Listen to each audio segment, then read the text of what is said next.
If you're an NBA fan, I know you're hurting. Joel Embiid was literally having a historic NBA season in which he then obviously goes down with this meniscus tear.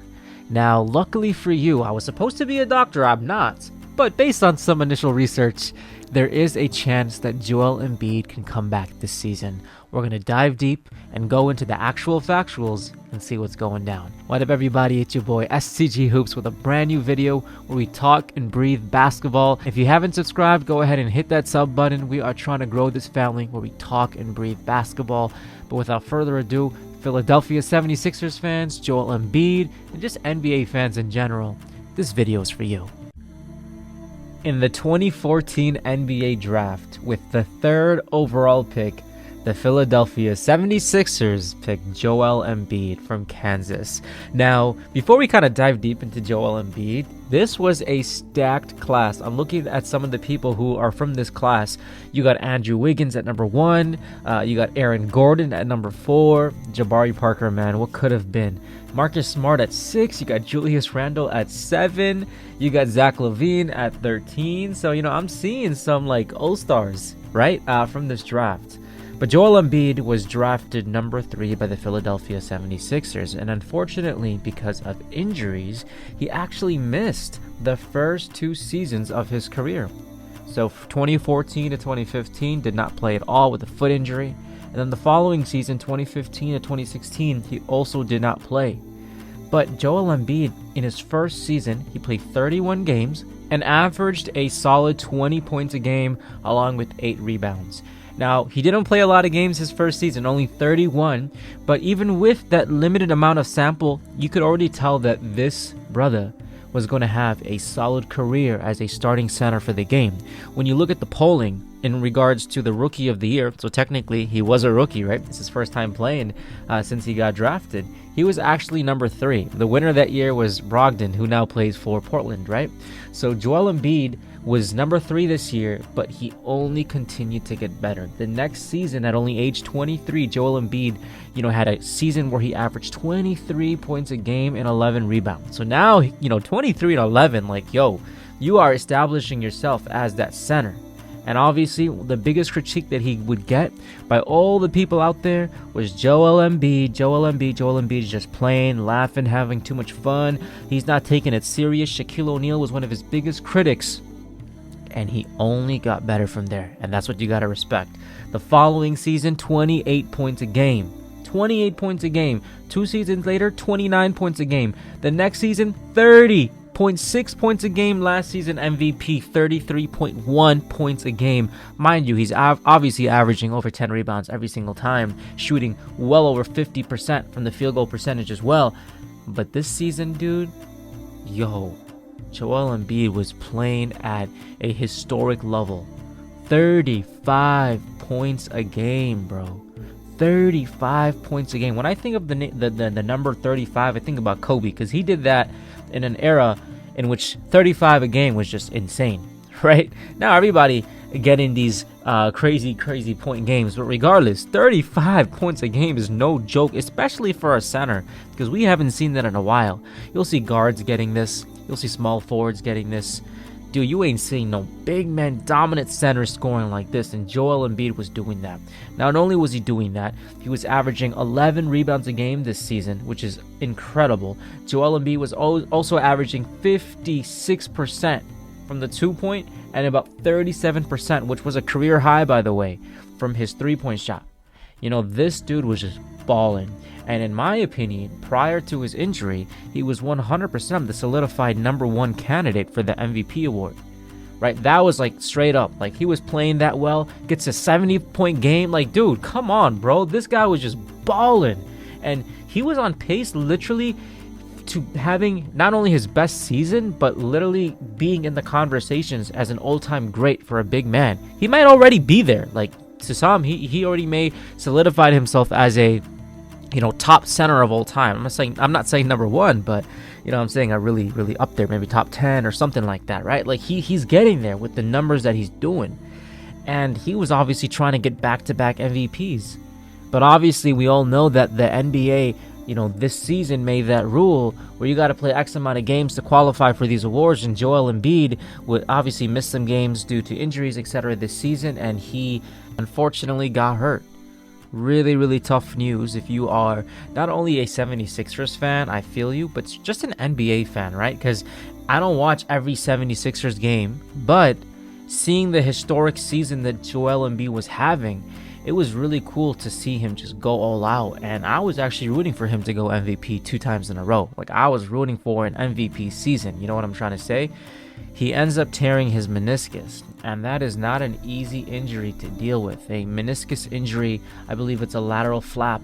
I'm not a doctor, so I'm not going to try to be one, but he ended up having an injured left knee, and it was very scary because we didn't know right off the bat what this injury pertailed, if you will.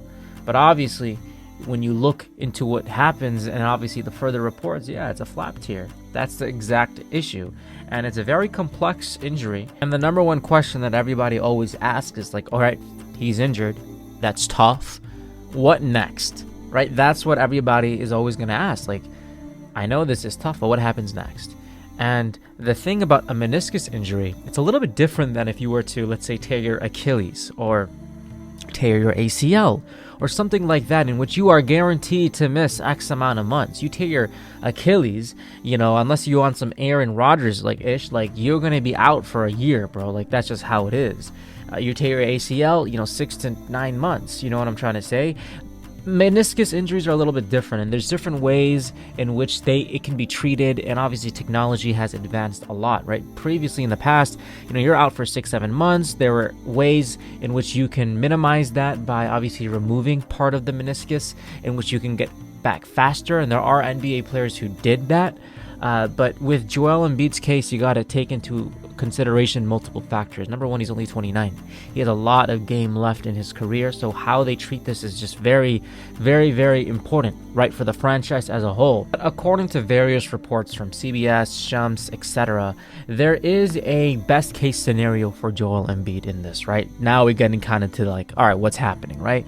So there is 100% a possibility that this brother can just be gone for the season, right? He's gone. It's February. He gets his procedure, which is going to be taking place, this week. So if you're watching this video, you already know when he's going to be expected to come back if you're watching this, post his surgery. But regardless, it's not going to be much different, right? It's 2 scenarios. Either scenario 1, he's out for the season and he's going to have extended time to rehab, recover, etc. It's February. He'll be back by next season, training camp. You get him good 6-7 months fully healed, ready to go.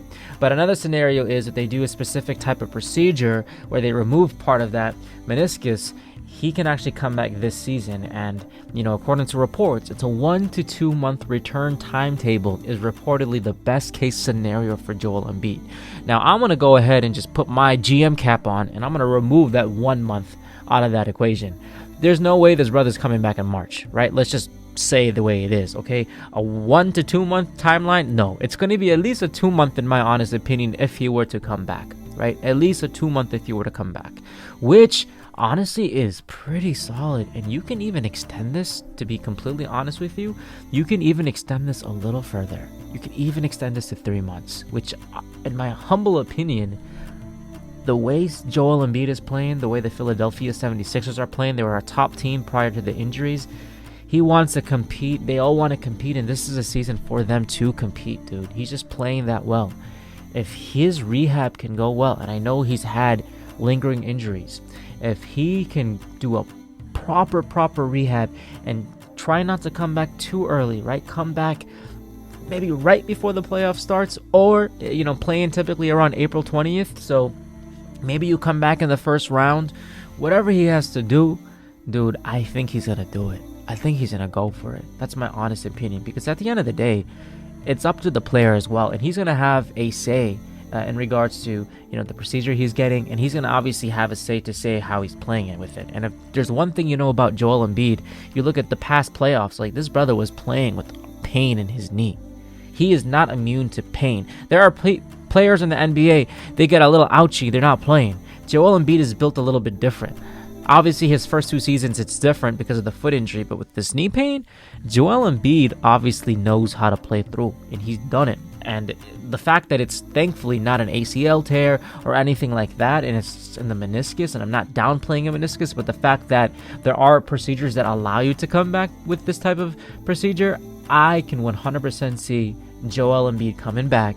And you know what? He may not be the Joel Embiid that we've seen this season right off the bat, but if, a couple games, he's obviously leaning on Maxey, etc., and the whole supporting cast, and they got a really, really solid supporting cast, man, with Patrick Beverley. Obviously, you got to give respect to Tyrese Maxey, who's just having an all-star season, man. Kelly Oubre, Tobias Harris, like, you got some solid people on your squad, dude. You got some solid people on your squad. Paul Reed playing well too. Batum's a veteran. You know what I'm saying? Like, this squad is built to compete. And Joel Embiid obviously is the huge facilitator. But I think Maxey's going to have an incredible, run to finish the season off.